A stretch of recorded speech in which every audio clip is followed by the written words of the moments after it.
তরুণী উমাদিকে ডাকছি।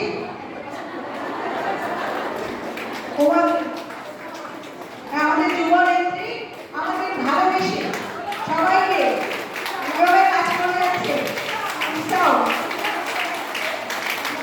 একজন 82, আরেকজন 79।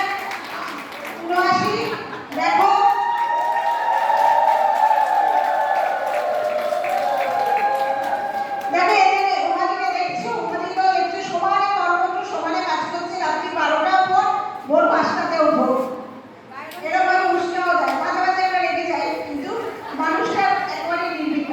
যে বয়সে মানুষ ঘর ছেড়ে এক পা বেরোতে চায় না, আমি ওই জন্য মঞ্জুশ্রী উমাদিকে ভীষণভাবে কাছে মানে রাখতে ভালোবাসি এই কারণে, কারণ এনারা এখনো আমাদের অনুপ্রেরণা, আমাদের উৎসাহ।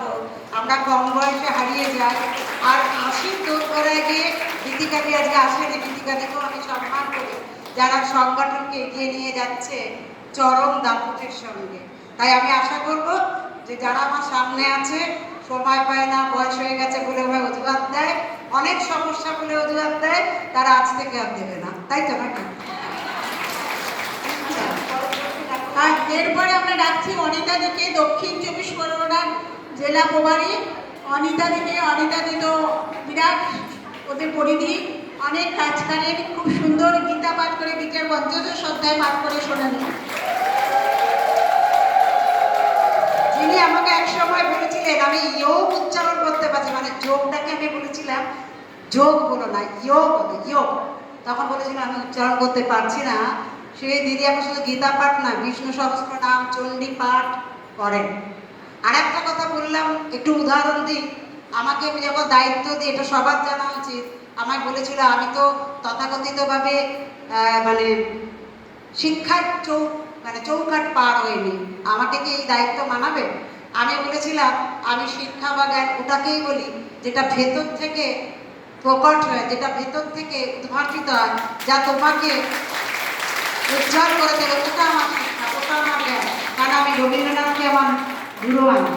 রবীন্দ্রনাথ তথাকথিতভাবে স্কুলের পাঠ করেননি, কিন্তু তিনি ছিলেন অনন্ত জ্ঞানের ভাণ্ডার। তাই আমার মায়ের ডানে অনেকেই আছে যারা তথাকথিতভাবে শিক্ষার গণ্ডি পার হননি, কিন্তু শিক্ষা বা জ্ঞানের আলোয় নিজেদেরকে আলোকিত করেছে।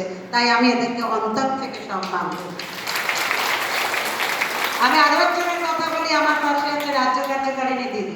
আমি এতদিন কাউকে বলিনি, কিন্তু এদেরকে দেখে বুঝবেন না যে এরা তথাকথিতভাবে শিক্ষার গণ্ডিটুকু পার হতে পারেননি। আমি এদেরকে যেমন সম্মান করি, তোমাদের কাছে উদাহরণ হিসেবে তুলে ধরি। ওই পুঁথির মাধ্যমে যে সার্টিফিকেট আমরা পেয়েছি, ওটা জীবনের শেষ কথা না।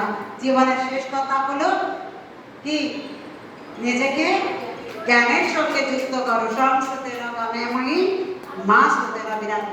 এদের থেকে বুঝবেন না যে এরা অনেক উদাহরণ আছে আমার সামনে, তাই তো নাকি? মনে হয় এরা চৌকাঠ ডিম হয়নি। অনেকে না কিছু করে, ও কি পড়াশোনা করেছে, কি পাস করেছে। আমি কিন্তু ওটাকে মান্যতা দিই না। আমি দিই যার ভেতরে সত্যিকারের প্রতিভা আছে, কারণ আমি রবীন্দ্রনাথকে আমার আদর্শ মানি। যার ভেতরে উজ্জ্বলতা আছে সেটা প্রকট, যদি কারোর ভেতরে ত্রুটি থেকে থাকে সেটাও সংশোধন, তাই তো নাকি? তাই জন্যই তো আজকের ওয়ার্কশপ। মহামেধি যেটা বলেন না, কোয়ালিফিকেশন এডুকেশন, তো সত্যিকারের শিক্ষাটা যায়, সেটাই কথা বলতেন মহামেধি। আমরা সবাই জানি, বোঝানোর আমার কিছু নেই। এরপরে আমরা ডাকছি আমাদের উত্তর 24 পরগনা, আমরা ডাকছি আমাদের হুগলি জেলার শান্তিদিকে। শান্তিদিও এরা প্রচুর কাজ। শান্তিদিকে আমি ডাকলাম এই কারণে, শান্তিদি আর আমি একসঙ্গে পূর্ণকালীন ট্রেনিং নিয়েছিলাম, এবং পূর্ণকালীন ট্রেনিং ছিল হরিদ্বারের শ্রেষ্ঠ ট্রেনিং, যেখানে আমাদের সব কিছু শেখানো হয়েছিল। এমনকি শেখানো হয়েছিল মঞ্চে কে কোথায় বসবেন, কাকে আগে সম্মান জানাবে।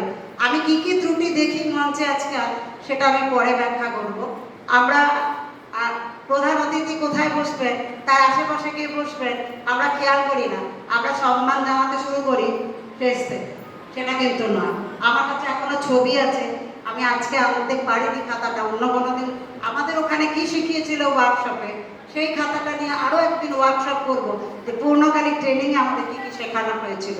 আর শান্তিদিকে আমি সম্মান করি, শান্তিদির নামের সঙ্গে একেবারে যথাযথ, কোনো অহংকার নেই, কোনো গর্ব নেই। যে কাজ দাও সেই কাজ চুপচাপ নিশ্চিন্ত মনে সম্পূর্ণ করে দেয়, দেয় কিনা? কোনো অভাব নেই, কোনো অভিযোগ নেই, আমি কোনোদিন শুনিনি কোনো ছোট বড় নেই। ওকে যদি মঞ্চে ডাকো না ডাকো কোনো আক্ষেপ নেই, কোনো ছবি তোলো না তোলো তার কোনো আক্ষেপ নেই। কিন্তু আমি চাই তাদের পরিচয় তোমাদের কাছে হওয়া উচিত।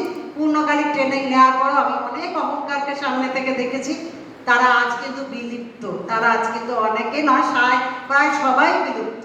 কিন্তু শান্তিদি আজও কিন্তু সেখান থেকে আমার কাছে প্রণাম, আমার থেকে বয়সে ছোট তবু আমি প্রণাম জানাই তার এই আচরণকে, কারণ সকলের ভেতরে সুনাম আছে না, তাই আমি এদেরকে গরম তুলে নিতে পারলে নিজে সমৃদ্ধ হই।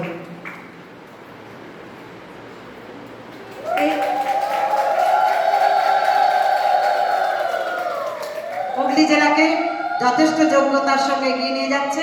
আমি চাইব হুগলি জেলা 1 নম্বরে ছিল, আরও 1 নম্বরে হোক। আমাদের মধ্যে যা যোগ্যতা আছে, যা উদ্যম আছে, তাকে যেন আমরা প্রকাশ করতে পারি। পরবর্তীকালে আমি এবার